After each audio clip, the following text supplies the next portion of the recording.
Gentle waves lapped against the sandy shore. A notification appeared about the game's rules, and even disclosed the tragic fate of his previous class, the harshest insults. At that moment, as tension peaks, Nobuaki's voice rings out. Zia appears beside him. Surprising everyone, Chemi has reunited with Nobuaki. They look at each other deeply moved. AB kept uttering shameless words, implying a desire to push someone off a cliff, but he was immediately grabbed by the collar by Ichi threatening him. Even Naoya and Zia were attacked by him, in front of everyone there. Seeing that, his closest friend spoke up to stop him. But AB forced him to hold the dice in his hand. He wanted Fujioka to be the one to throw the dice, because only then could he continue to live. When he was about to throw the dice, Nobuaki stepped forward to stop him and spoke to him. He, causing the classroom atmosphere to darken, saw that his plan would fail. So in a panic, he lunged and grabbed Shiemi tightly. In desperation, AB wanting to ensure safety wounded Shiemi, taking her hostage to threaten them. Either Nobuaki or Naoya would have to throw the dice. Otherwise, he would harm Kimi when Nobuaki grabbed the dice intending to throw it himself. Naoya rushed forward and snatched it away. Fortunately, the bell rang, wanting to protect him and Shiemi. In the moment the dice fell, what shocked them the most was that the number of dots on it was 6, meaning 6 people had to leave.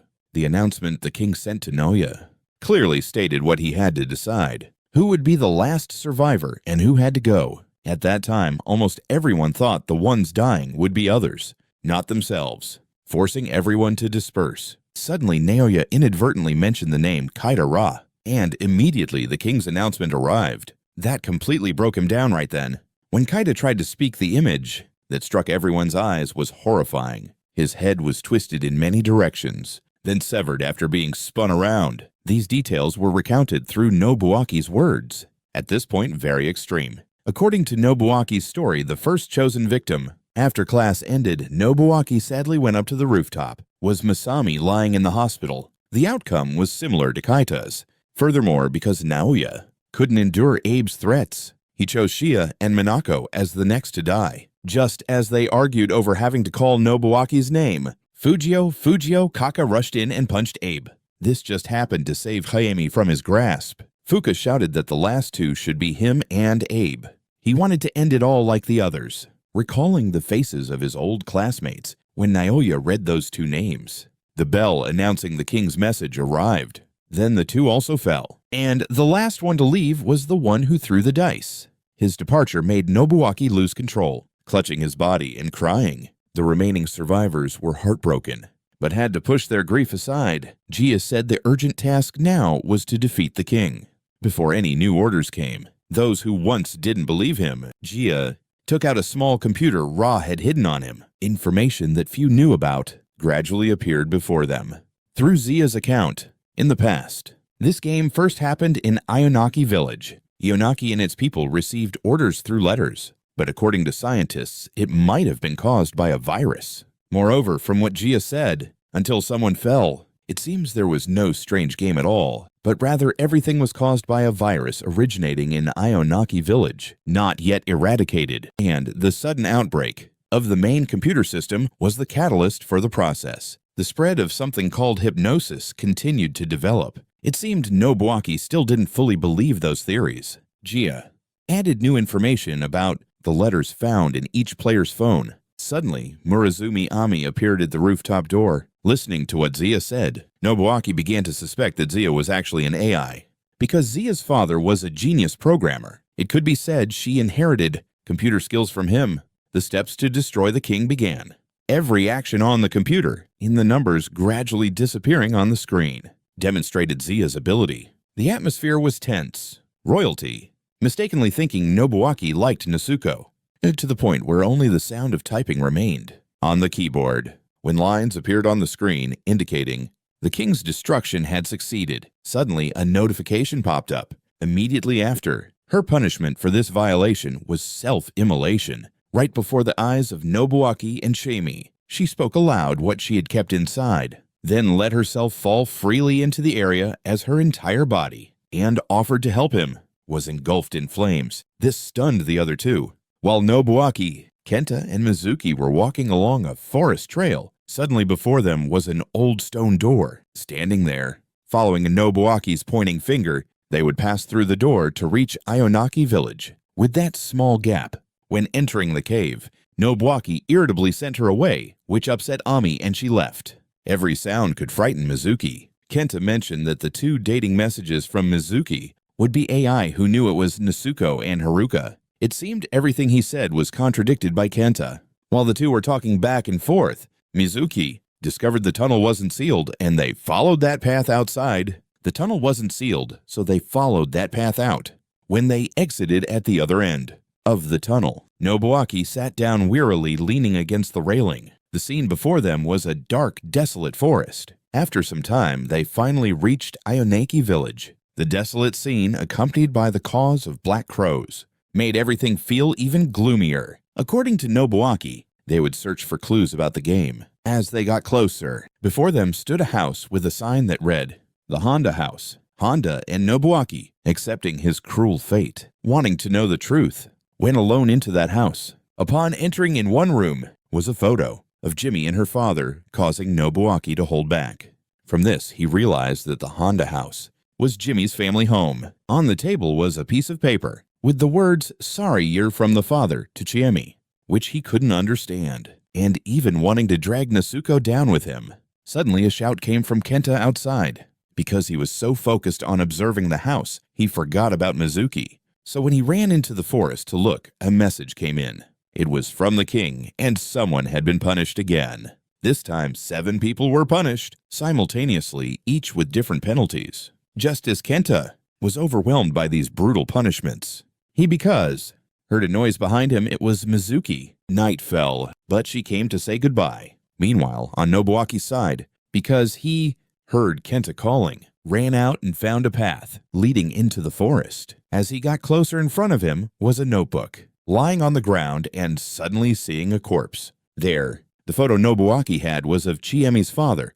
Nobuaki sat alone in the park's sports yard, holding 2 children in his arms. From Nobuaki's thoughts, it seemed he felt guilty and remorseful, which led him to decide to take his own life. While wondering who the other child was, Nobuaki flipped the photo over, and the names Nezuko and Chiemi appeared, leaving him stunned. In his mind, memories of Nezuko's words gradually resurfaced. A message sent from the king, staring at his phone, waiting for the outcome. Mizuki had chosen 2 classmates to send messages to. The first was Ie. When Mizuki and Kenta faced each other, she revealed the feelings she had kept inside for so long. Mizuki herself would send messages to herself and Nezuko to protect Kenta. At the very end, Mizuki spoke her true feelings. She liked Kenta. Caught off guard, suddenly, Kenta was awkward, which made Mizuki heartbroken and brought her to tears. She said goodbye to Kenta, then ran deep into the forest under his gaze. When Mizuki tried to leave, Kenta held her back.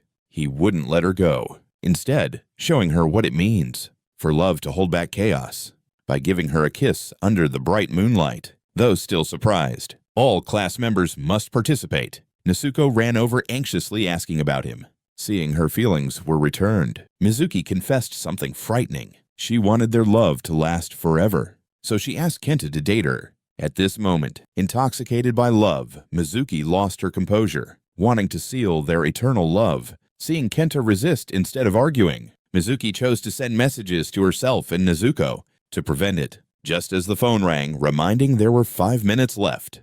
Because Mizuki did this, Kenta held her back and caused her to lose consciousness, carrying her to a mountain road. Kenta used Mizuki's phone to send a message to himself, fulfilling the king's command, and also protecting Mizuki. From then on, for the rest of the game, he put his trust in Nobuaki. Meanwhile, Nobuaki was running desperately. Nobuaki shouted to refuse, searching for Kenta and Mizuki when seeing the radio and recalling what Kenta had said. He realized that Kenta had sent a message to himself on Haruka's side. While still using Tsubasa's corpse, she received a message from the king, then powered up and threw the phone away. On Ryona's side, because his mind was filled only with images of Jimmy, sitting dazed by the window in a terrifying room. She tried to strangle her little dog, but because her reason remained, she spared the dog's life. On Ryona's phone screen, a message from the king also appeared. When Nobuaki arrived, he saw Kenta and thought he was unharmed,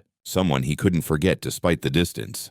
But recalling what Kenta said earlier, Nobuaki began to suspect something. Then a message from the king arrived. Haruka, Mizuki, and the name Kenta also appeared there. At that time, the punishment's effect was near. Kenta only wanted to be with Mizuki in her final breaths. He entrusted Nobuaki with the hope of both of them.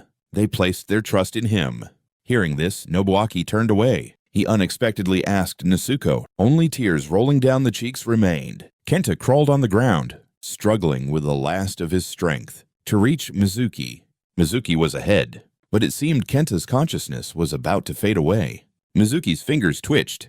When she woke up, she saw Kenta right in front of her. Before she could rejoice at seeing him, she already felt the pain of punishment. If she knew what heaven was, despite the agony, they still wanted their love to last forever. After their final moments, they recalled the most beautiful, the most wonderful memories they shared. Two arms reached out, but in the end, they couldn't grasp each other. The moonlight was obscured by dark clouds, as if the light of life had vanished. Finally, Nobuaki returned, and she responded very casually, placed Mizuki and Kenta side by side, fulfilling their last wish to hold hands. Nobuaki's heart-wrenching cry echoed, tears uncontrollably streaming down. Suddenly, Kenta's phone rang. When Nobuaki picked it up, the caller was him. Natsuki's voice came through from the other side, as she was with Teruaki. Immediately after, she climbed over the fence to join him inside. Doing that, her sarcastic, biting tone struck Nobuaki's ears sharply as Natsuki mentioned his two friends, Kenta and Mizuki. In the end, after everything, 21 people had died and 11 survived. Right now, on that dark, deserted road, Kenta and Mizuki departed together like a tragic couple. Once inside, nearby, Nobuaki was urgently calling Teruaki. He had just asked for Han when, unexpectedly, Natsuko answered the phone. With a thoroughly gleeful tone, Natsuko eagerly exposed the truth, that she was the mastermind behind their deaths, and she ignored Nobuaki, who was still boiling with rage and constantly yelling. On the other end, the king's orders are absolute. A message arrived saying 60 seconds left, calmly said goodbye, and hung up. Meanwhile, Teruaki lay motionless right next to her, while Natsuko gently asserted her claim over Nobuaki's life, as if it were only natural. Before that scene unfolded, everything began with Teruaki's image. Teruaki was worried, yet hurriedly, Nezuko approached, held his hand, and offered to help. Texted everyone to warn about Natsuko's madness in that cramped room. But unfortunately, she was discovered and kept pounding on the bathroom door where he was hiding. Things grew even more terrifying when Natsuko climbed onto the door to grab Teruaki's phone, frightening him into shaking. At the same time, though Nobuaki declined, tears still streamed down his face. Hiding in a corner, accidentally overheard this terrifying conversation.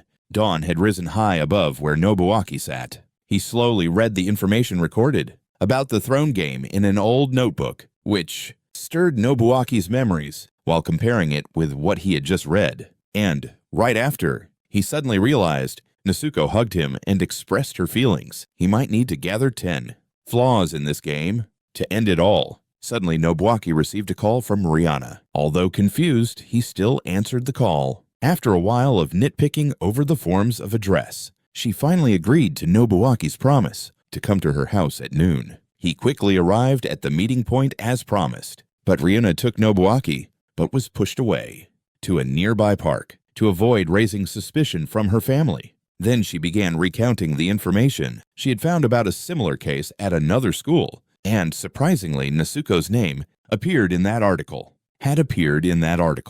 His face remained calm despite this information, as if he had known beforehand. Seeing this, Rihanna dropped another shocking piece of news about Zia when the familiar bell rang. Very different from before, Nobuaki immediately became agitated and lunged forward to question her. After a moment, he regained his composure. Rihanna seriously began probing about Zia and the side stories. Nobuaki slowly explained everything he knew about this game, including the journals of previous players. As soon as he finished, Rihanna presented her own theory. Nobuaki accepted his fate and confidently asserted she was on the right track. Just after hearing her clues, Nobuaki collapsed to the ground with a mood that was nothing but joyful despite tears streaming down his face. It seemed he had realized something very important. Nobuaki was thrilled, grateful to Rihanna for telling him that his friends had died. Nezuko suddenly gave him a gentle kiss. In vain. Next, Nezuko's voice suddenly echoed with emotion, shocking Nobuaki and Rihanna. It turned out Nezuko had come to call them to gather at Shibafu Field. Knowing everything clearly, he lowered his voice and asked Nezuko for a private talk. Once in a secluded area, Nobuaki didn't hesitate, then boldly declared to expose that she had the mission to kill an AI. However, Nezuko remained unfazed, answering matter-of-factly. Her attitude immediately changed when Nobuaki mentioned her younger sister Chiemi, but as if trying to bring Nezuko back on track. He emphasized that Chiemi was very important to him. Still, Nezuko quickly regained her composure and laughed. She would fight Chiemi to win him over. Mocking Nobuaki's innocence, she found it amusing that he believed she would sympathize just because they shared blood with Chiemi. Nobuaki couldn't hold back and asked why everyone needed to be gathered. Nezuko smiled, replied with a chilling tone that it was to carry out the next mission. After a while, and must be carried out within 24 hours. A while later, seeing nothing happening, the two of them went together to the place where everyone gathered. As they sat down, Nobuaki was briefed by Riona about the finger-breaking rules for the next round. When breaking the right finger, you gain points. Otherwise, bending the left finger causes the next player to lose points. The player with the lowest score will be penalized. While Nezuko was threatening, Nobuaki grew suspicious, everyone that they had to bend their own fingers. To avoid losing points, he quickly recognized the loophole in the game and spoke up so everyone could safely escape. However, Nobuaki's face remained full of worry. Seeing Nezuko's close friend Imi, suddenly Teruaki interrupted his thoughts. He opened his phone and saw a message from Amy. Nezuko and everyone wouldn't fight, so they could safely get through this round. But unfortunately, she immediately refused and threatened Teruaki with her phone. Hearing this, Ryu quickly approached Nobuaki and said after hearing his earlier words, Ryu agreed with Teruaki's thoughts. This made Nobuaki even more worried about the future of this round. With 1 minute left before midnight, meanwhile the game had begun. With Nezuko's stunned expression and Masatoshi's blank vote, Ryu gently pulled Nobuaki's sleeve and reassured him. He hoped Nobuaki could trust everyone. Just as Ryu comforted, everyone kept voting blank. This only made Nezuko grit her teeth in frustration. When it was Teruaki's turn, he suddenly called Nobuaki out to cut his hair when he switched to the next message, making Nezuko annoyed feeling. He didn't care about her anger. Teruaki cheerfully trimmed Nobuaki's hair and the two of them talked together about their dream of becoming barbers. Cutting hair for you in the future. The situation. Hey, it's EA and Rina, sitting nearby, unable to bear it, hesitantly discussing with each other. He saw a notification that the order was completed. After finishing the haircut for him, Teruaki angrily broke his thumb in pain. Seeing Nobuaki's shocked face and tears, Teruaki struggled to explain to him that he didn't understand why he and the others acted that way, as if to comfort him. It turned out he was trying to retrieve both their phones from Natsuko's hands. Then, despite Nobuaki's hoarse protests, Nobuaki grew increasingly uneasy. Teruaki decisively grabbed a nearby rock to smash against his left hand himself. His goal was to inflict as many penalty points on Natsuko as possible. At this point in this round, only 11 people remain alive, while 21 have been eliminated. To everyone's shock, especially Natsuko's, Teruaki didn't hesitate to slam the rock hard onto his hand. Despite Nobuaki's efforts to stop him, scrolling through other messages, after none of his left fingers remained intact, Teruaki's voice was almost threatening, insisting she return the phones to him and Nobuaki. Otherwise, all penalty points would be assigned to Natsuko, her face twisted with anger, as if she couldn't believe Teruaki dared to do such a thing. Yet despite that, Natsuko remained extremely cautious, saying that if she returned the phones, Teruaki would pass those penalty points to Ami. Teruaki quickly replied that with his ruined hand, only to find orders meant for others. Having lost his dream, what meaning does survival have anymore? Teruaki's hand kept bleeding, as if to confirm his desperate words. Even so, he didn't forget to urgently urge Natsuko to act quickly. She had no choice but to return both phones to Nobuaki. Immediately after, a triumphant laugh rang out as if Teruaki had seized the game. Then he saw a warning. He boldly gave Nobuaki a point, deducted 1 point from Amy and 4 points from Natsuko. leaving her stunned and shocked to the point of disbelief. It seemed that Teruaki's breaking his promise caused Natsuko to lose control and yell angrily. Amid everyone's horrified expressions, he continued speaking, guiding, helping her see the options Natsuko could take to save herself. No withdrawals allowed midway, not to do anything unnecessary. Without hesitation, Teruaki recounted how Ami had asked him to assign her 1 penalty point. This further proved their careful planning. Before the round began, Nobuaki gently told Teruaki to lie down and rest. But he still wanted to stay seated to watch the results. Even after the explanation, he still couldn't accept, sacrificing a hand just for revenge. Seeing Teruaki in pain, and that no one was allowed to sleep deeply, Ryu immediately advised Nobuaki to accept it, so the game could end peacefully. After that, the next 3 players all passed their turns, leaving only Ami, still trying to listen to Natsuko's pleas, but Natsuko's extreme selfishness was clearly reflected on Ami's face. Ami's expression grew sadder as she heard. He immediately told Natsuko to wake everyone up.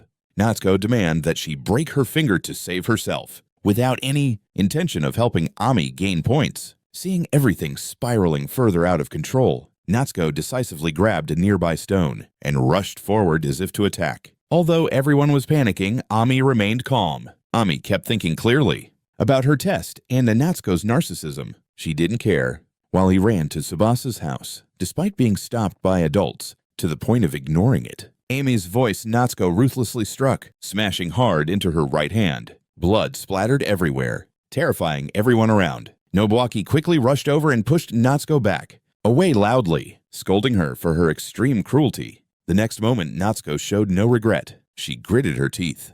Nobuaki barged into the room, explaining her betrayal of Ami as something natural, but Ami couldn't believe her eyes. Ami trembled, unable to accept the scene before her, yet Natsuko hadn't given up.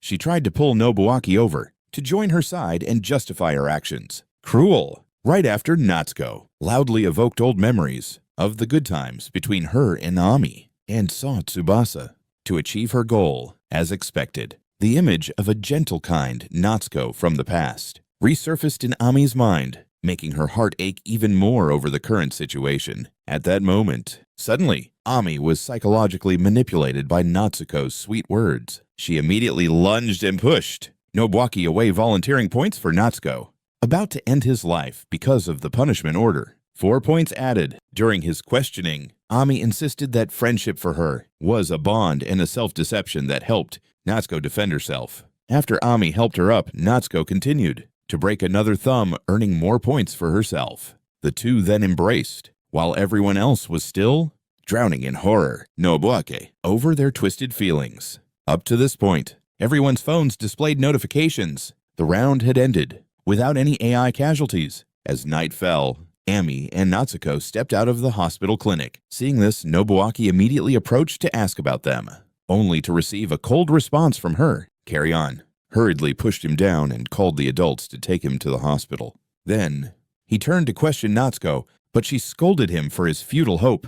A while later, Teruaki stepped out from behind him, with his left arm heavily bandaged. Seeing Nobuaki silently downcast, he firmly kicked to lift his spirits. In an instant, Nobuaki happily talked about Ryu choosing to buy a hat to celebrate Teruaki's discharge, then returned to the park. The two slowly walked out of the hospital. Just stepping outside, everyone kept asking about his condition. Everyone quickly breathed a sigh of relief. Upon hearing that in 2 months, Teruaki's hand would heal, it seemed Nobuaki was determined to protect those who remained. He began to share about his past participation in the kingship game. As Nobuaki continued reading other notifications, when he got back, Natsuko had gathered a few people, though he still didn't know how it would end. After some thought, everyone expressed their desire to survive, and chose to trust Nobuaki before he could rejoice. Natsuko stepped out from a dark corner. She coldly interrupted and ridiculed Nobuaki's plan. Amidst the suffocating competitive atmosphere,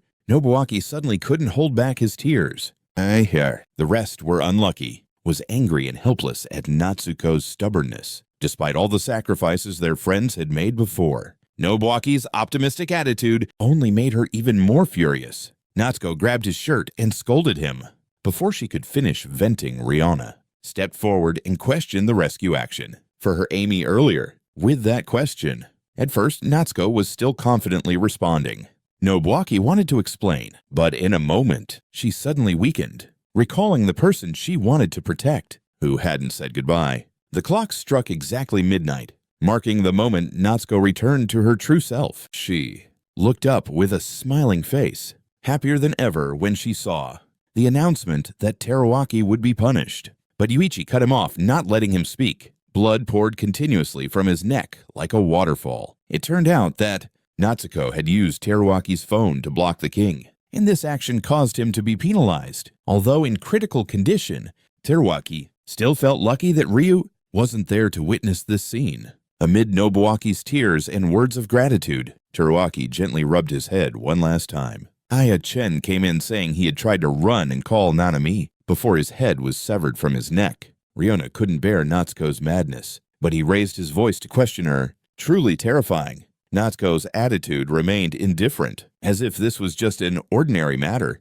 At the same time, Ryu happily arrived, holding the hat in his hands, but the scene before him left him stunned. Immediately after, but was too late, Ryu calmly placed the hat on Teruaki's head, and was puzzled because he didn't smile back, like he usually did. The shock was so overwhelming it drove him mad, unable to accept the truth. In an instant, everyone nearby was terrified by Ryu's blank expression, which seemed to shatter their spirits. By the end of this round, only 2 people had died and only 10 survived, which made everyone even more confused. The trainees ran tirelessly toward the summit of Mount Gakubi, under orders. Every 8 hours, the person farthest from the destination would be punished. At this point, Nobuaki was silent beside Teruaki's corpse. Ryu was shaken by his passing, his lips mumbling non-stop the name of his departed friend as he walked toward the shore. Nobuaki shouted to calm everyone down. Ryona hurried to stop him but failed, so she turned to question Nobuaki, who was still in shock. Nobuaki grit his teeth in anger. Regaining composure, he grabbed Ryu's hand, urging him to keep living for Teruaki's sake. After Nobuaki's encouragement, Ryu burst into tears, finally returning to reality. Meanwhile, as everyone moved toward the summit, Emi was left behind by Natsuko, but was grabbed by the collar and scolded by Yuichi, losing all hope and resolutely wanting to stay, even knowing she might be punished after 8 hours. But Nobuaki couldn't convince her, so he hurriedly carried her away. Despite Ami's protests, Nobuaki remained firm that he couldn't abandon his friends. In the end, Amy reluctantly agreed and suggested that she run to the finish line on her own, with no other option. When Amy asked why he saved her, Nobuaki casually replied that he didn't need a reason to do it. This surprised Amy for a moment. She smiled softly and followed Nobuaki's lead. At this time, the group of students hurriedly moved toward the summit. Suddenly, Takuya grabbed Masatoshi's shirt. Masatoshi pushed him down the stairs. Takuya's sudden action shocked everyone into silence. He was shocked to see a message. Nobuaki, even Masatoshi himself, didn't understand why he was pushed down. He passed out in anger and frustration. Someone worriedly approached Masatoshi. She angrily scolded Takuya's cruel behavior, accusing him of betraying their previous cooperation agreement. Takuya suddenly stopped complaining. He too had been persuaded by Nobuaki and Teruaki to cooperate, but in this survival battle, forced to reveal that he had participated in this game, driven by his own selfishness. He couldn't comply. Takuya sneered mockingly and ran off again. Rina quickly urged her to leave because Masatoshi wouldn't regain consciousness anytime soon. Someone hesitated, suggesting they call an ambulance for their classmate, but Rina objected, saying it would violate the rule against using transportation. Finally, with little time left, and was the sole survivor, Aya gritted her teeth and left Masatoshi behind. Masatoshi was unconscious, and everyone quickly left. Left behind, Nobuaki and Ami kept running forward. The two just caught up to Rihanna. Nobuaki saw that Rihanna was extremely exhausted, so he suggested to Ami, "Stay and rest with her." Then he turned and walked away somewhere. Suddenly, Rihanna mentioned Teruaki's departure. After the explanation, she had once researched the Game of Thrones. She couldn't stand this meaningless game. Ami brought up Nobuaki. She didn't understand why he wasn't afraid of the danger, but cared about everyone, including her. Rihanna pondered and guessed that he had been through something far worse than they could imagine. Nobuaki suddenly returned holding 2 cans. Ami quickly confronted Nobuaki. Cold drinks for the 2 girls. Rihanna clenched the can tightly in her hand. urging her two friends to leave first. She would catch up quickly. Under her determination, they reluctantly agreed and hurried away. After a while, Nobuaki and Ami caught up with the group of trainees. Nobuaki was surprised by the absence of two people, Masatoshi and Takuya. Why did you refuse to carry out the order involving Natsuko? After hearing the story from everyone, Nobuaki felt a bit embarrassed. But he didn't blame them at all, even though they left Masatoshi behind and left. He asked Rina and the others to watch over Ami, who was still injured but seemed restless. Meanwhile, Rihanna was still patiently running through the night. She glanced around, nervously, clearly scared. Unfortunately, she stumbled over something and fell. Nobuaki happened to turn back just in time, surprising Rihanna.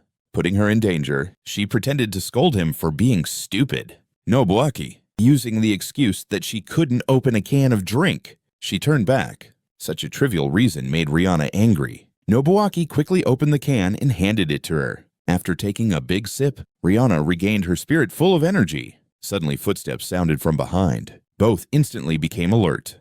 The others also began blaming him. Masatoshi stepped out of the darkness, approaching them. With just over 4 hours left until the first punishment, the three hurried toward the destination. Nobuaki followed Citrona and Masatoshi. He couldn't help but worry about the health of the two of them. One was physically weak, the other recently injured. At that moment, a terrifying illusion appeared in his mind, constantly urging him to give up, urging him to abandon his friends and leave. But Nobuaki resisted. Nobuaki clutched his head, crying out in guilt. He refused to follow her rules. Suddenly, he screamed desperately and froze in place, making the other two worried. When he said he was trying to figure out a way for all of them to survive, Masatoshi accused him of being a hypocrite. Nobuaki was stunned by the words. Masatoshi grew impatient, turned away without listening to his explanation. Nobuaki felt a deep pain and was speechless. Then Yuchi suddenly punched him straight in the face, clenched his fists, and kept running toward the destination. Nobuaki called to check on the other situation. Hugh had just left the coastline, running along the main road. Meanwhile, Nobuaki wasn't fully aware of his own situation and only sent his best wishes to them before hanging up. His words made Ryu very worried, fearing Nobuaki wouldn't catch up to them. On Nobuaki's side, the three were running along the coastline, informing him that he was punished with drowning in the tense moment, Masatoshi silently blamed Nobuaki for not advising them wisely, but instead worrying about others. Rihanna agreed and advised Nobuaki not to care about them. She believed that if he kept following their footsteps, they wouldn't reach the destination in time. Suddenly, Masatoshi collapsed in pain, nearly out of strength. Nobuaki ignored Rihanna's suggestion. Misaki screamed upon receiving a message and proposed that the three take a break. Together, they watched the beautiful sunrise. In the brilliant sunlight, he vaguely saw Kemi. He snapped awake when he realized the person in front of him wasn't Kemi but Rihanna. She was angry at being mistaken for an AI. Masatoshi suddenly leaned over, weakly falling straight into the sea. Masatoshi seemed not to hear Nobuaki's words. The one being punished was Yuchi, slowly sinking deeper into the ocean. Nobuaki didn't hesitate and tried to dive in to save him, but Rihanna stopped him. Nobuaki pushed her away urgently, took a deep breath, and jumped into the sea. He tried to catch up to Masatoshi, doing everything to wake him up.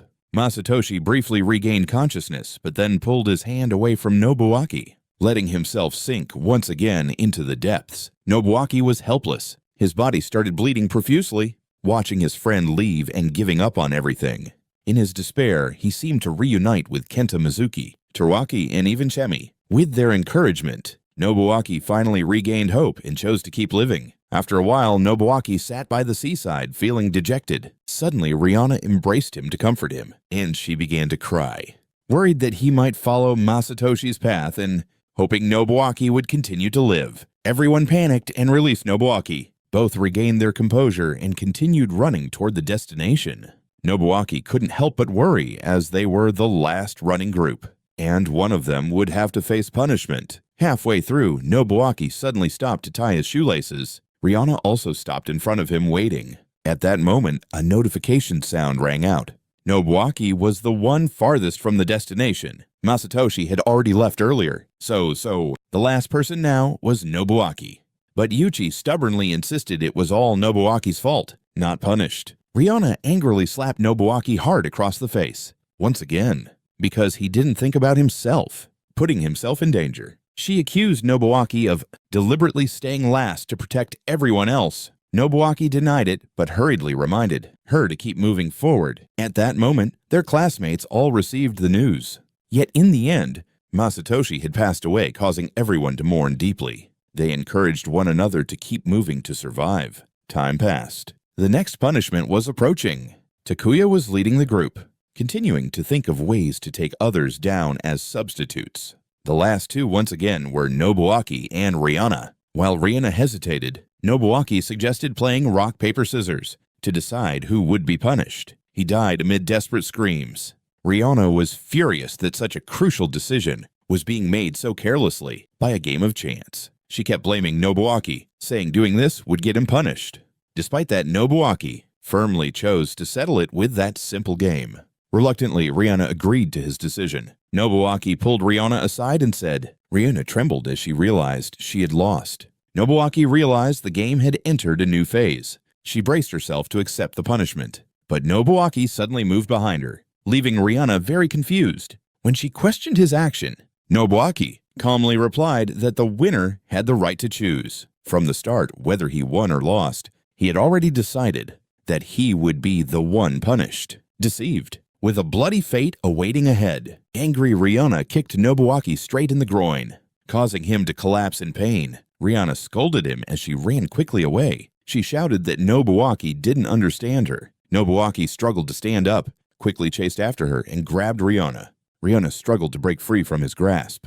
Nobuaki hurriedly admitted his mistake and urged her to accept it. Rihanna, disobeying the king's orders, witnessing the scene before him, suddenly collapsed and asked about Nobuaki's ex-girlfriend. She was curious about the girl who once liked someone like him. She started crying, apologizing for holding Nobuaki back. She hoped they had never been close, saying she hated him. But while Rihanna was blaming herself, Nobuaki passed her by, but continued running in the opposite direction from the destination. Rihanna helplessly watched his back as he walked away. Natsuko was desperate, knowing that she tried to shout and advise Nobuaki, but she couldn't stop his steps. Meanwhile, their classmates were also gasping for breath, exhausted after the long journey. Rihanna angrily blamed weak Ryu, who kept sobbing over the loss of their friend. His phone suddenly displayed a message announcing a punishment naming Emi. Emi had been running back for a long time. If she didn't do that with Teruaki, she would die. She couldn't catch up with the two Nobuakis because they ran on two different paths. Nobuaki once held on to hope for her, so this time she would save him. She didn't resent Natsuko for abandoning her. As her phone vibrated, Emi was instantly punished. She collapsed briefly on the deserted road. Nobuaki wasn't the last one. He safely returned to find Rihanna. In that situation, Nobuaki could do nothing more. Rihanna held his hand tightly, sobbing and hoping that he would survive. They encouraged each other and kept running forward. Nobuaki suddenly brought up the previous Game of Thrones with Rihanna and wanted to tell her about the secret he had kept.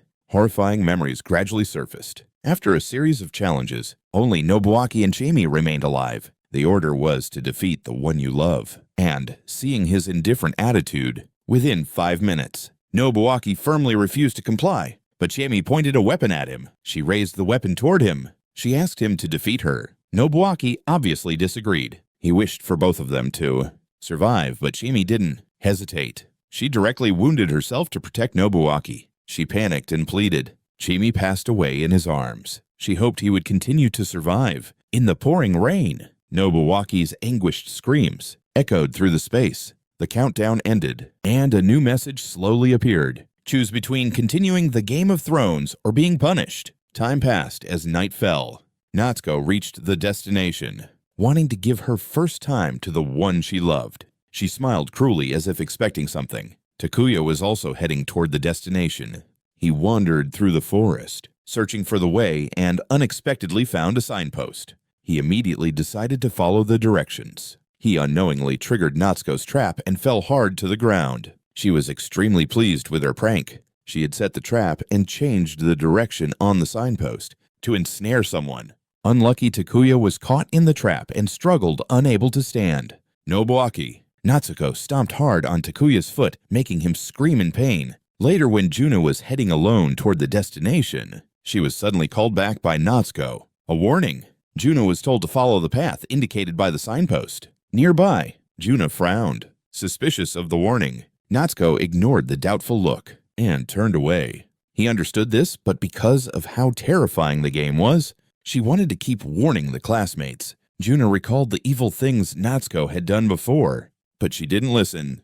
Instead, she went in the opposite direction. Natsuko watched her from a hidden corner and couldn't help but laugh. Mocking that action, she had shown Juna the correct path, but Juna didn't follow it. The others, except for Rina, he could only helplessly warn her about the potential consequences. They gathered together in one place. They quickly moved forward together. Rina ran alone through the forest. She got lost in the woods as well. It was gloomy. She focused on observing above, but accidentally tripped over Takuya struggling on the path. Takuya's leg was broken by Natsuko, leaving him unable to move. He hastily called for Rina's help. Obviously Rina. Kanazawa Nobuaki stood confused amidst the ruins, while still struggling to understand what was happening. At that moment, in his subconscious, paid no attention because of what he had done to Masatoshi. She ignored Takuya's desperate cries and continued toward the designated location. From then on, Takuya was powerless, unable to do anything but scream out in agony. After a while, Rina caught up with Juna. After hearing Juna recount what she had just learned from Natsuko earlier, she decided to follow the path that was indicated. Juna, memories of the old school, hurried after her but accidentally slipped and fell. She nearly fell off a cliff. Luckily, Juna managed to grab onto the rock face. Rina stepped forward to help, but when she realized she might be pulled down too, she calmly left, abandoning her classmate, who was in danger. Finally, Rina reached the abandoned mountain house and met Natsuko, and the start of the game flooded back. She reminded Rina of the times she abandoned her friend to survive, causing her to fall into a panic. Rina, she thought the vengeful spirits of her friends had come for revenge, and kept backing away toward Natsuko. Turning around, Rina saw Natsuko's malicious face, became terrified, and quickly ran away. Unfortunately, she, in Class 1B at Toyota, fell down a deep cliff. The others had only a few minutes left to complete the challenge.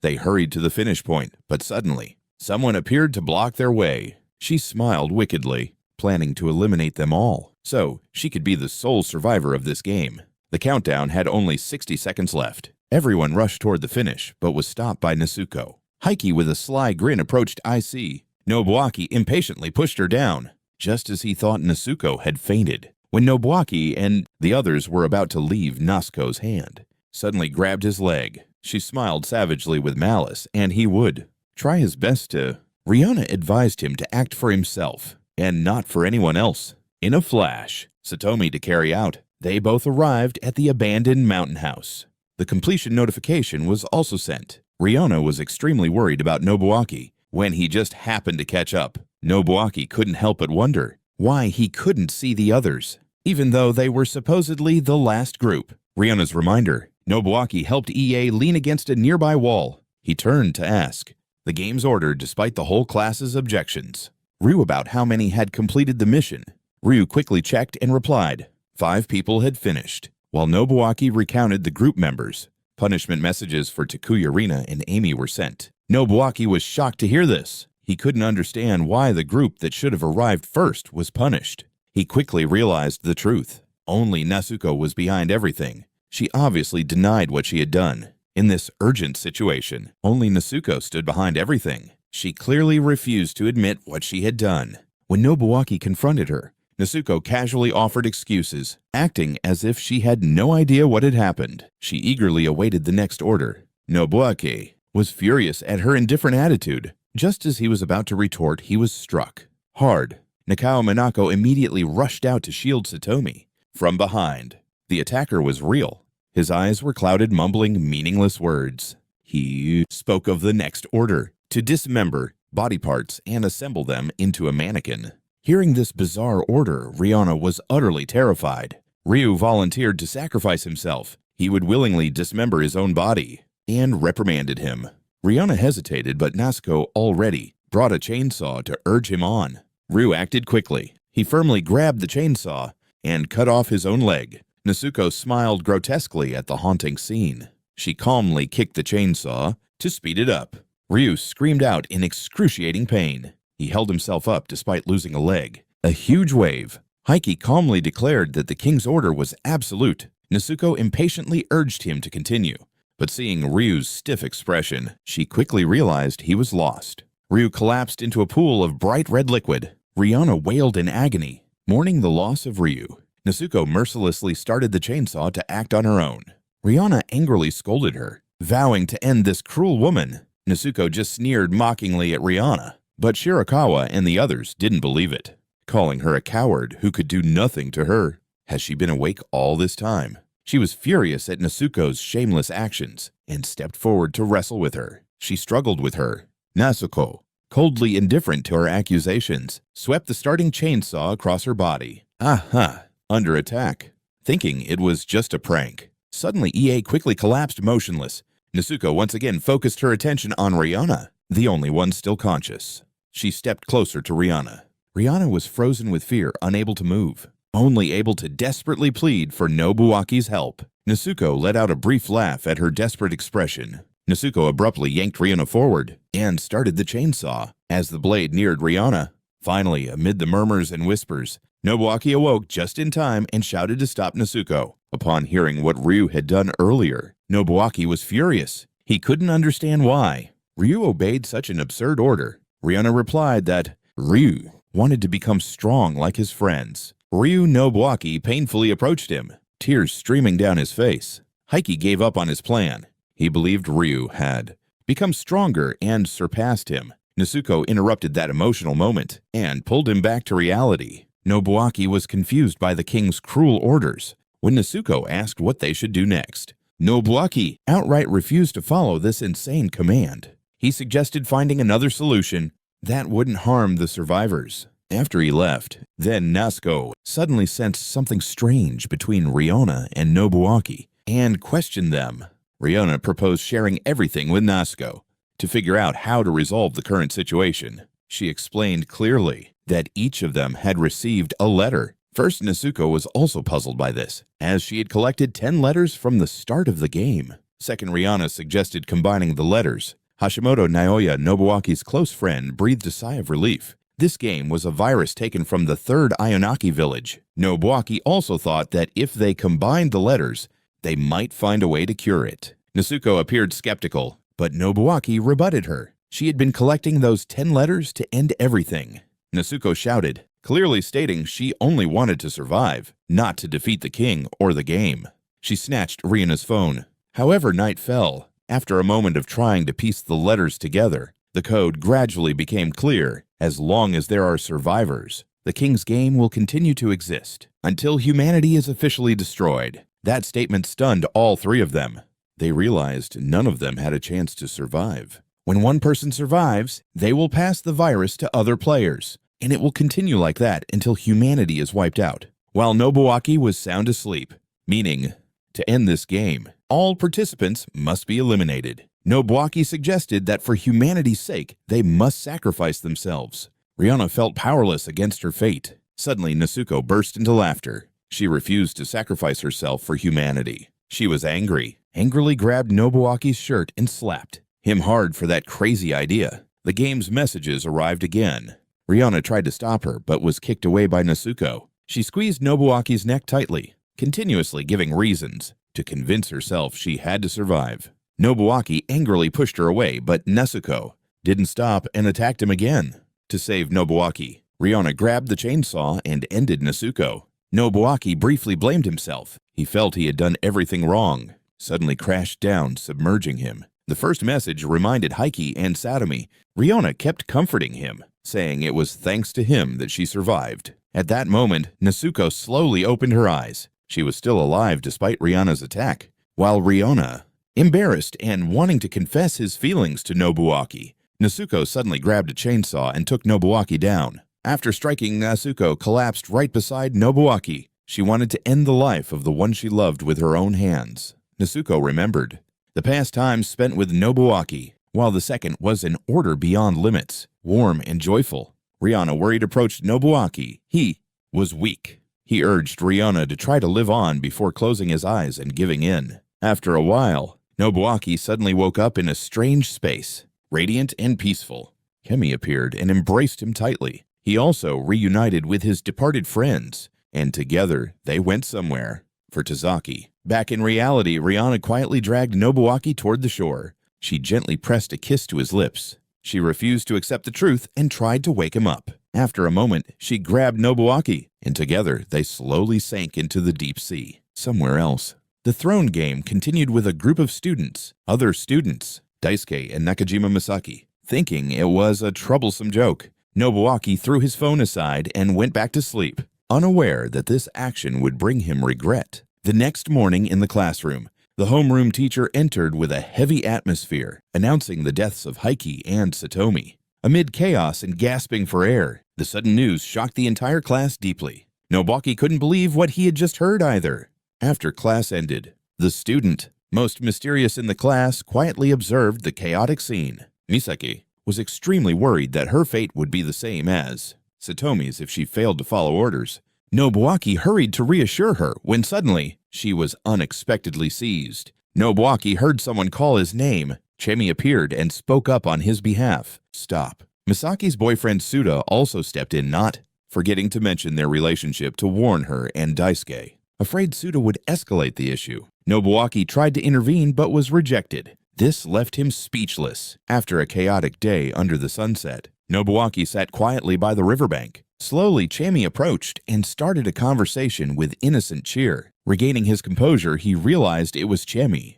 But no encouragement could lift Nobuaki's spirits after hearing that his friends had passed away. Just then, the mission completion message was sent, making him realize that the other two had actually done it. Chemi was a bit worried, asking, what if they both received the same order? The next morning, on the way to school, Naoya discussed the next message they received. Suda would be the one giving orders like a king. She desperately expressed her wish to live alongside Nobuaki. Although the command was simple, the one giving orders made them uneasy. While chatting happily, Nobuaki suddenly stopped and warned tensely, Naoya must not die like Heiki. Just as expected, when they entered the classroom, they saw Suda punching Daisuke relentlessly. Nobuaki immediately ran over to stop him, but in his fury. But it was already too late. Nobuaki was powerless. Suda ordered Daisuke to end himself like Heiki. As soon as the words ended, the entire class's phones rang with the exact same message as Suda's order, causing Daisuke to panic and run out of the classroom. Nobuaki angrily rushed over and grabbed Suda by the collar, while Suda laughed with satisfaction. Quickly, Nobuaki ran to stop him and reminded him to worry about Daisuke first. Then Nobuaki caught up with Daisuke. He witnessed Chimi's body break apart and sink into the sea on the rooftop and tried to reassure him that the game was just pretend. However, memories of Heiki and Satomi made Daisuke unable to believe it. When Nobuaki said it might be just coincidence, Daisuke angrily retorted that even elementary school kids wouldn't believe that. Faced with that disappointment, Nobuaki shifted to talk about his dream of forming a band, which made Daisuke, along with a message announcing her punishment, share that even though his father was a doctor, he always wanted to be a singer, so he practiced singing every day. Taking advantage of the moment, Nobuaki suggested the three of them practice music all night to get through the moment of judgment. Following the plan, Daisuke took Nobuaki and Naoya home. Daisuke's mansion was extremely luxurious with supercars, a large garden, and a magnificent house. Once inside, the air reeked of death. This agony made him scream in pain. The two friends were free to play guitar in his soundproof room, and they sang together, playing music passionately until late at night. During a break, Nobuaki noticed Daisuke's bracelet and expressed his desire to have one like it. Despite the fun time, Daisuke still had many negative thoughts. However, Nobuaki gently reframed those words in a positive way. The scene shifts to a bright noon. With only about 20 minutes left until midnight, the three of them began playing music again.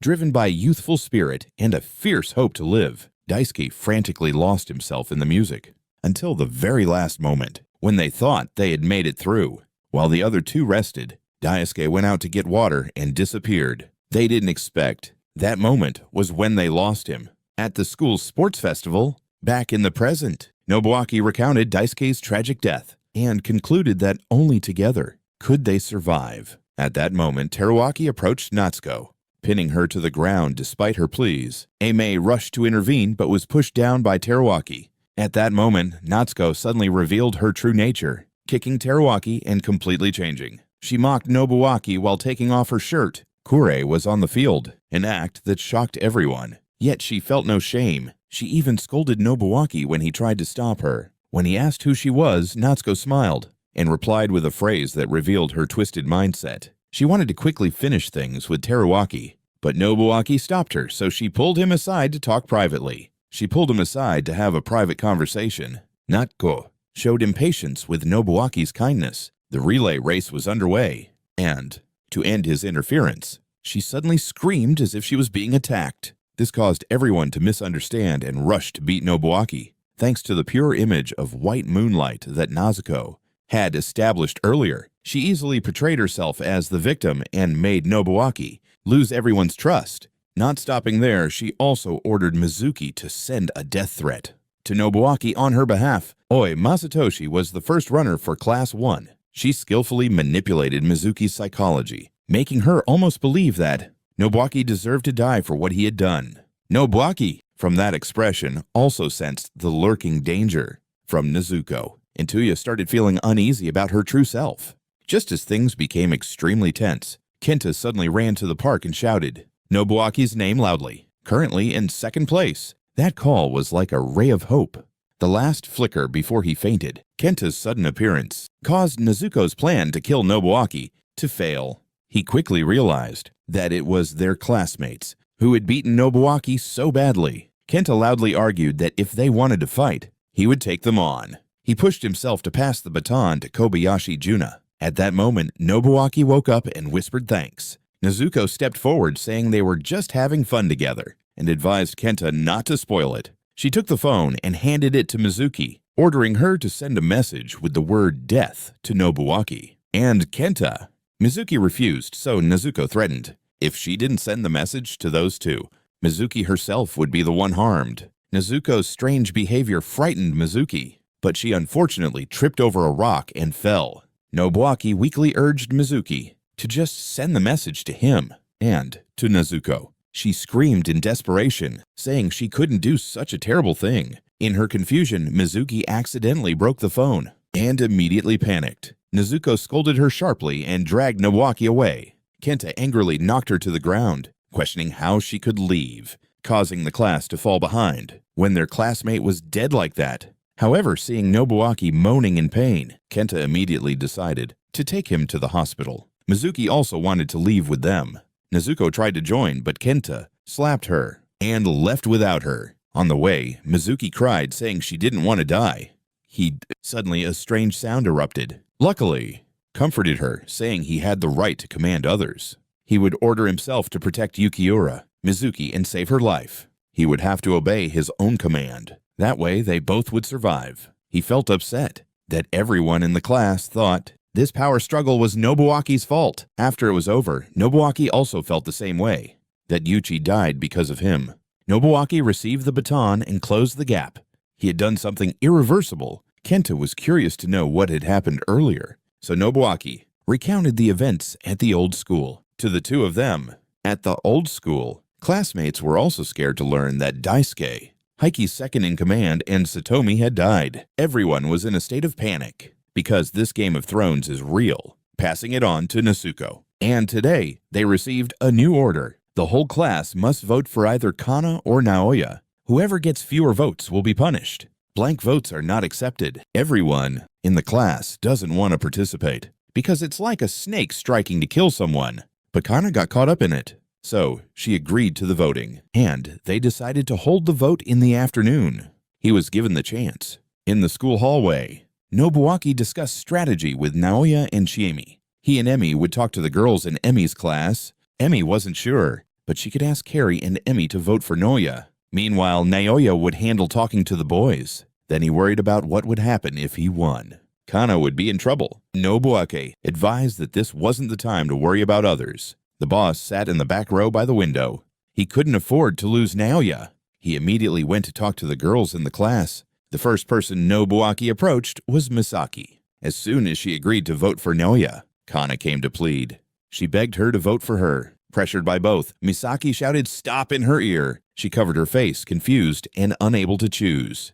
Nobuaki immediately knelt down, bowed his head, and earnestly begged "You already lost, Daisuke." And there he met Honda. "You can't lose Naoya too." Kana angrily condemned his cowardly behavior, using the name of Nobuaki's deceased friend. At that moment, Naoya appeared and defended Nobuaki, saying that fighting for Naoya's survival and kneeling to plead with others was not cowardly at all. Finally, Misaki decided she would vote for Naoya, because thanks to Daisuke, she wasn't punished. So she wanted to repay that kindness. Hearing this, Kana was furious. Nezuko heard them and noticed their innocence. She felt utterly betrayed by Misaki's decision. It was like being told to go die. Kana stepped out of the classroom, thoughts swirling in her head, trying to find a way to salvage the situation. She couldn't die because of Naoya. In a secluded corner of the school, Kana seduced Akira to get him to vote for her. She didn't hesitate to use her body as a bargaining chip, where Nobuaki held someone. But Kana didn't know that. Suta, standing behind a nearby tree, had learned her plan. He went back to the classroom and talked to Nobuaki. Suta wasn't sure who to vote for, because his vote would kill the other person. He didn't want to choose. First of all, Nobuaki calmly told him not to be so sentimental. Their votes could kill someone for a brief moment, but they could also save the other person. Suta hesitated for a long time. Finally, he decided to tell Nobuaki about Kana's actions, that Kana had sold herself to the boys. In exchange for votes, Nobuaki immediately looked toward Shingo sitting in the classroom. He walked over and asked if Shingo would vote for Naoya. Shingo hesitated but said maybe, though he said he would vote. Tears fell as he remembered Chiemi's image. He always avoided Nobuaki's gaze. Then he left. Suda said he would vote for Naoya, although it probably wouldn't change the outcome. In the afternoon, after everyone had voted, Nobuaki was the one counting the votes. At first, Kana could still smile, but when the vote count was extremely close, she began to panic. She kept reassuring herself that she would win. It rang out, startling him.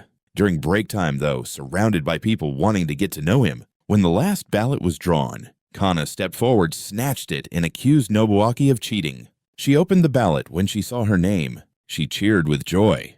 Naoya and the god knelt down, tears streaming. However, Nobuaki opened the ballot and read aloud Kana. "I'm sorry I voted for Naoya." That meant Naoya had won. At that moment, a message arrived stating that Kana would be punished. She dropped her phone in fear. Nobuaki rejected their attention. She didn't want to die from this game. She said she didn't want to die. But somehow, Kana rushed toward the window, smashed the glass, and fell freely to the ground. When she lay in a pool of blood, everyone received a message about Kana's punishment. It wasn't death, but a confession to the person she liked. Kana was taken to the hospital's emergency room. Showing irritation and anger, he stormed out of the classroom. But her condition was serious, and she might not survive the night. Nobuaki confessed that he cheated so Naoya would win. He sent messages to lure those he suspected would vote for Kana. He messaged that only one person could escape the game, giving them 5 minutes to decide. They could only betray Kana if they told someone else. Otherwise, they would be exposed as traitors. A little while later, Nobuaki felt like a terrible demon. But Naoya thought, what demon would get involved just to save a friend? With only 10 minutes left in the day, Naoya and Nobuaki received a new message. Because Kana had died, Naoya had to accept the punishment in her place. His penalty was to have sex before the day ended, or face being set on fire, to save his friend. When asked about his deepest pain, Nobuaki painfully locked Naoya and Chiemi in a room. Naoya was afraid of dying, but even more, he didn't want to betray his friends. Having no other option, Nobuaki knocked him out, then asked Chiemi to give her virginity to Naoya. Back in reality, after hearing about everything Nobuaki had done in the past, Kenta didn't think he was a bad person, because no one would do so much. Unable to bear it, he ran away, just to save a friend. Even the person he hated was the king. Comforted by Kenta, Nobuaki cried his heart out. In the park, Natsuko convinced everyone that if they wanted to live, they had to listen to her. Just then, the AI's phone, which had fallen to the ground, rang. After returning to class a while later, the caller was Kenta. Natsuko picked up the phone and smiled with calculation. Nobuaki's phone seemed to have dropped in the park. Kenta said he would look for the phone for him and advised him to check the hospital. But Nobuaki wanted to go somewhere to find the key, to end the king's game. 35 years ago, the first king's game took place in a village. He witnessed everyone discussing. The peaceful village was destroyed by a game from a paper bearing the king's order. Nobuaki believed that place held clues to end the game. Kenta and Mitsuki wanted to go together, deciding to take the first train to that village. Mitsuki worried that if she didn't switch phones in time, she might die. Her anxiety reminded Nobuaki, choosing a representative for the sports festival, of Nami from his old school. He was curious to know who was behind the King's Game AI and what their purpose was. Nobuaki didn't know. He had thought the king was a class member, but he was wrong. He began to recount the old story. Nami could command any AI as if she were the queen, but she ordered herself to touch the king because she trusted Nobuaki's reasoning. Nezuko quickly came to invite him. That the king was one of the AIs in the class, so all she had to do was touch each person in the class to find the king. Nobuaki worried, what if the king wasn't in the class? What then? Nami might die, but she wasn't overly concerned about that. She was ready to face whatever happened, focusing on the most positive outcome. The next day in the classroom, from afar, an object reflected light on the ground, but Nobuaki immediately declined. Nobuaki explained Nami's message to everyone, that she did it to find the king, to end the Game of Thrones, and to prevent more victims from dying. The whole class praised her noble sacrifice, so they started with the boys' group, beginning with the boy with the bowl cut. He was a little tense, but after Nami touched him, no message came through. Masatoshi also tried to persuade him he wasn't the king. After a while, all the boys were cleared, leaving only the girls' group. Next was Zia, a cold platinum blonde girl who rarely interacted with others. Right before Nami touched her, Zia declared herself the king. This stunned everyone in the class. The curly-haired girl wasn't happy with Zia's joke, saying the festival was to celebrate him. Zia turned and challenged her, asking what she would do if Zia really was the king. Ganging up or insulting wouldn't end this cruel game if they risked using such methods and failed. If we take this risk and fail, someone in the class will die. Kill the king. Nobuaki was stunned. Gia questioned calmly, how can you be so sure? Gia replied steadily, because you're the one who initiated the search for the king. So unless you take responsibility for killing the king. Nagata Teruaki joked only to be rebutted by Sujisawa Ryu. Otherwise, one of the AIs will die, having said that Gia took Nami's hand and placed it on himself. Waiting for the result, Nobuaki was still shocked upon realizing he would have to become a killer to end this game. But no message came. Zia wasn't the king. Leaving only 5 girls, Nobuaki guessed that one of them was the king. Next was Jimmy, yet they still pulled him in, who kindly asked Han if Nami was okay. What if the king wasn't among them? The number of people left was getting smaller. Nami started to lose her calm. She shouted loudly, firmly, believing the king was one of them, because she trusted Nobuaki and would not regret it. Having said that, Nami immediately touched Jimmy. A message was sent to Nobuaki's phone. He fearfully opened it to read. In that atmosphere, Mom won't be home tonight. Don't forget to heat dinner in the oven. Nobuaki breathed a sigh of relief. Sorry everyone for the unrelated message. Emi also exhaled deeply. Meanwhile, Nami grew increasingly worried. She asked Nobuaki, is the king someone in our class? He couldn't give her a definite answer. Nami had touched them all, but hadn't received a completion message. Nezuko confidently boasted she was the last runner, and no matter what, meaning the king wasn't in the class. Fearing the punishment to come, Nami ran out of the classroom, worried she might do something reckless. Finally, Nobuaki searched everywhere and found Nami by the riverbank. Under the bridge, Nobuaki promised he wouldn't let her die. Nami blamed herself for being foolish, only causing more trouble for everyone. Their class would win, though Nobuaki remained worried. Nobuaki took all the blame on himself and promised to do everything for Nami. She didn't ask for much, just wanted him to stay by her side until midnight. At midnight, Nobuaki received a message that Nami was punished for disobeying the king's order, sentenced to be shrouded in darkness forever. Then they both discovered Nami had gone blind. At first, Nobuaki kept apologizing repeatedly. Nami tried to stay positive, but a hand squeeze and Nezuko's bright smile, saying at least she was still alive. Just then, Nobuaki got another message, informing that Nami that he would lose something very important. While Nobuaki was discouraged and distracted, Nami sneaked away to answer a phone call. She asked about Nobuaki's orders. Nobuaki then disappeared, his mood slowly brightening. Nobuaki was busy searching for Nami's whereabouts all over the city. Made it impossible for him to refuse. Finally, he managed to reach her by phone. By the beach, Nami apologized for making Nobuaki worry. She wanted to know if she mattered to him. Was her life important to him? No. Being blind was harder. Nami thought. She was also scared to continue in this power game. To keep her from doing anything rash, Nobuaki promised to be her eyes. He approached and picked it up. Lunch break, swearing to protect her. After that, on the other end, Nami just cried, deciding not to share her feelings, and hung up. At home, he smashed everything in the house, angrily cursing nonstop. He broke his guitar, and even his bracelet was smashed. But he couldn't send a single message. At that moment, Nami called to advise her not to do anything foolish. Nobuaki lied, saying he had completed the mission. Nobuaki quietly sat on the bench under the stairs. However, Nami gently thanked him and said she wouldn't forget the time they spent together. After saying goodbye to Nobuaki, he anxiously rushed out onto the street, running somewhere. On the way, Nobuaki called Chimi, telling her he had been with Nami, had fallen in love with her, and wanted to break up with her. Then he hurried to the beach, found Nami's phone on the sand, but saw no sign of her, and from this spot, only a faint trail of footprints led into the blue sea. On the sand was a late confession that Nami didn't have the courage to say to Nobuaki, "I love you." Nobuaki shed tears, frantically running into the sea, searching for Nami's figure, but found nothing. He was devastated, sitting by the shore when he received a message. Gia had completed the order. He overheard a conversation about Nasco. Nobuaki was helpless, crying in agony. At that moment, Gia appeared and spat out a harsh insult. "You fool!" Gia stepped onto the sand, stood looking out at the sea, mocking. Talking about Mina's punishment, not death yet, she still chose to die. Death.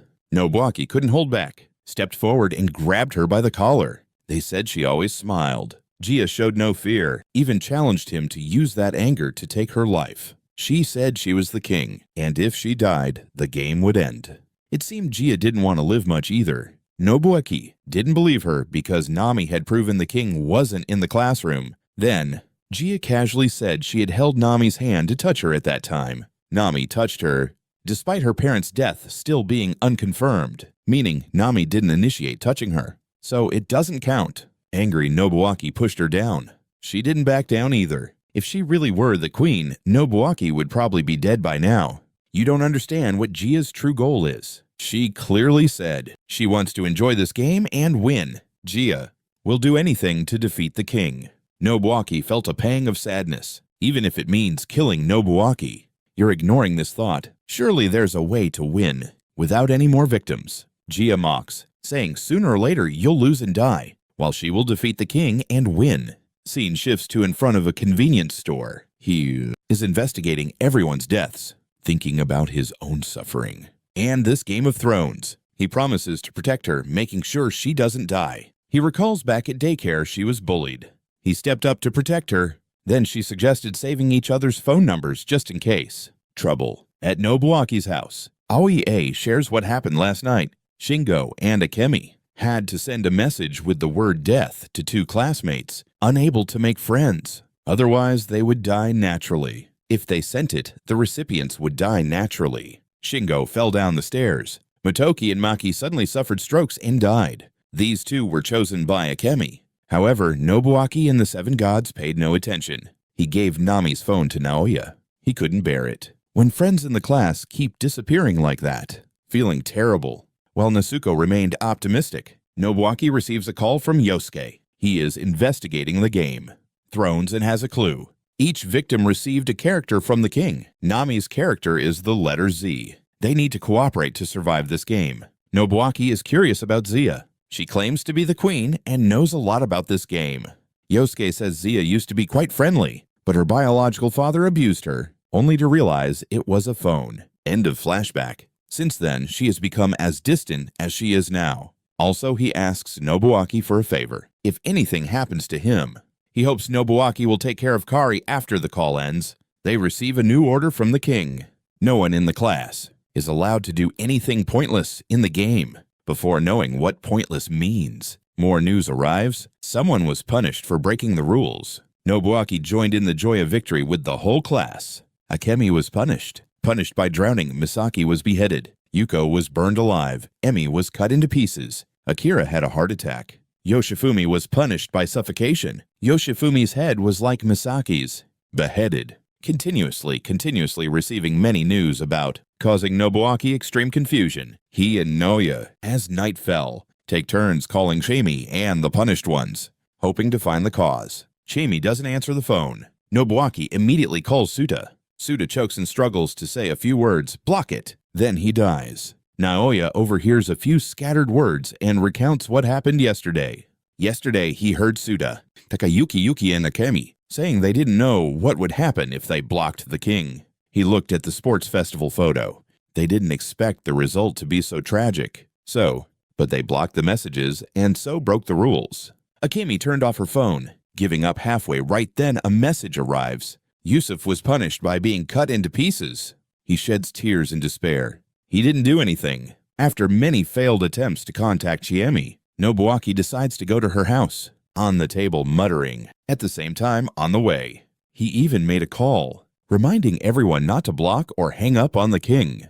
The phone. Just after hanging up with Hiroko, he received a message. Hiroko would be punished with a heart attack for disobeying the king's order. Clearly, Hiroko hadn't done anything, so why was she still punished? Nobuaki heard his friend sobbing uncontrollably on the other end of the line. A new suspicion formed in his mind. I wish everything could always be this happy. But before he could think much, another message arrived. Hirofumi would be burned alive for breaking the rules. He immediately contacted Hirofumi. He cried out of fear, his voice trembling, asking why. Nobuaki and the seven gods said maybe they weren't allowed to cry. Another friend was gone, and he felt angry and powerless, and unwilling to accept it. Yet he always reminded himself not to cry. Then Nobuaki called Naoya, telling him to remind everyone about the ban on crying. But dreams remain just dreams when midnight comes. After that, he called Shamie, but no one answered. Despair engulfed Nobuaki. He wanted to see Chiemi one last time. Yosuke's call was like a lifeline for Nobuaki. He said he had a clue. Yonaki village was abandoned not on any map. 35 years ago, that place hosted a Game of Thrones. While everyone in class 2-1 was fast asleep, Yosuke said he would send documents to Nobuaki so he could expose the king there. Nobuaki felt discouraged, wanting to give up everything. He wanted to ask Yosuke and Naoya to continue in his place. Then Yosuke cried. He entrusted Kari to Nobuaki's care. Before sending the documents, Yosuke's right hand was cut off by an unknown force. Determined to overthrow this cruel game, he forced himself to get up and sent the message with his left hand first. Nobuaki received a message. As he closed his eyes for the last time, Kari called Yosuke, but he could no longer hear her voice one last time. The very last time. The punishment for him was brutal. He was chopped into many pieces, leaving in pain and without his whole body. On the roadside, Nobuaki collapsed many times, reminding himself not to cry, because he still carried a heavy responsibility. He was not allowed to give up. The king's game began. He called Kari, telling her not to cry, not to block messages or calls, but also not to contact the AI, taking the chance Kari asked about Yosuke. Nobuaki lied that he was still okay and had just sent clues about Ionaki village for him, and he would set off there. At the GA house, Nobuaki had finished packing, but then, on the screen. The next morning, as Nobuaki entered the classroom, someone knocked him unconscious, and when he woke up, he found himself tied up in the gym storage room. He jumped up and screamed for help. Nobuaki appeared holding a knife, coldly, accusing Nobuaki himself of killing everyone. She couldn't forgive it when Yosuke, whom she had liked for a long time, was dead. Nobuaki explained. Yuichi and the others immediately blocked his way. That Yosuke was noble, sacrificing himself to help everyone find clues, and also conveyed that Yosuke liked Kari too. That he had asked Nobuaki to take care of Kari if anything happened to him. That no one was allowed to make Kari cry. Moved Kari untied Nobuaki and collapsed, realizing that the deceased Yosuke also liked her. How could she hold back tears? How ironic, teasing him about the message from last night. The one who promised to take care of Kari was the very one who made her cry. While Nobuaki still couldn't free himself from the ropes, a mysterious hand picked up his phone and on the screen was the latest message. Nobuaki suffered a heart attack for disobeying the king's orders. The first scene shows Nobuaki trembling on the ground, his hands tightly bound behind his back. Inside a dark room, their reaction: the silhouette of a girl appears right behind him. She picks up the phone, dropped on the floor, and speaks. Immediately after, from Nobuaki's words, it's clear that the girl is Zia. It seems she wants to know something before letting Nobuaki log out. Although he tries to deny any involvement in anything, Zia realizes was exactly like what his old class had shown, that Yosuke is investigating the king's game, which makes Nobuaki somewhat anxious. The scene shifts to a late afternoon in the neighborhood. Mizuki excitedly runs over to Kenta and Nobuaki. She's holding a new phone. It seems their next destination is a stop at Ayanaki Village. On the highway beside the mountain, the three sit together in the car heading to Ayanaki Village. They have a brief conversation there, which made him momentarily startled. The mood suddenly turns somber. Even Nobuaki mentions someone very important, Chiemi. Nobuaki also has something to tell both Kenta and Mizuki. The scene shifts to a quiet evening.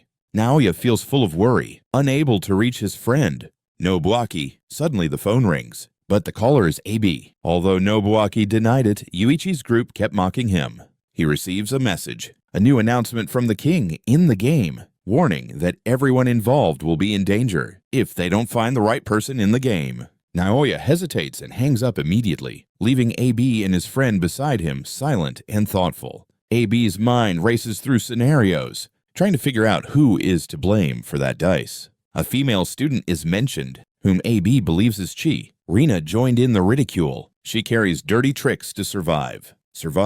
Anxiety is clear on AB's face now. Meanwhile, at Naoya's place, his focus is solely on protecting Chiemi. Moreover, in his hand, Naoya is holding a dice.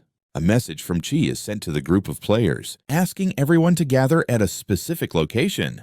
The scene shifts to a park, but Nasuko firmly pushed back, where almost everyone is present except Nobuaki and Chi, who have not yet arrived. AB is extremely tense now, furious that he hasn't found who rolled that dice. That's right, Chiemi suddenly speaks up, and, from her tone, you can tell she's resolute. What Jimin wants is everyone's unity to defeat. At his wit's end, Nobuaki revealed the truth about the game. The king and Chiemi agrees. Instead of just agreeing to sacrifice Ta, AB insists on using Ta as a pawn, wanting him to roll the dice. As for Ta, his face darkens upon hearing this. Seeing this, Chiemi taunts AB. They exchange harsh words.